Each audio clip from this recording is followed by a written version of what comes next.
Pila nito, hindi siya nawala ng pag-asa at muling sumubok na makapasok sa gobyerno. Noong Oktubre taong 2021, naghain siya ng Certificate of Candidacy para maging senador under PDP laban para sa halalan noong 2022. Nanalo si Padilla bilang senador noong Mayo taong 2022 na may pinakamataas na boto na umabot sa higit 27 milyong boto, ang pinakamaraming boto para sa isang senador sa kasaysayan ng Pilipinas. Siya rin ang kauna-unahang Muslim senator mula kay Santa Niña-Rason na nagsilbi hanggang 1995.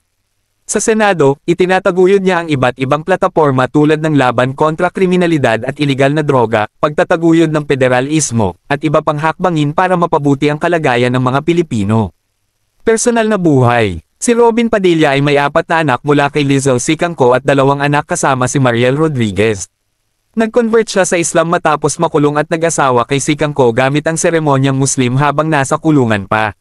Sa kabila ng kanyang matagumpay na karera bilang aktor at politiko, patuloy siyang nakikilahok sa iba't ibang advokasya tulad ng pagtulong sa mga batang Muslim at pagsuporta laban sa malaria. Ang buhay ni Robin Padilla ay puno ng tagumpay ngunit hindi rin nawawala ang mga hamon. Mula pagkabata hanggang ngayon ay patuloy siyang nagbibigay inspirasyon hindi lamang bilang artista kundi pati na rin bilang leader.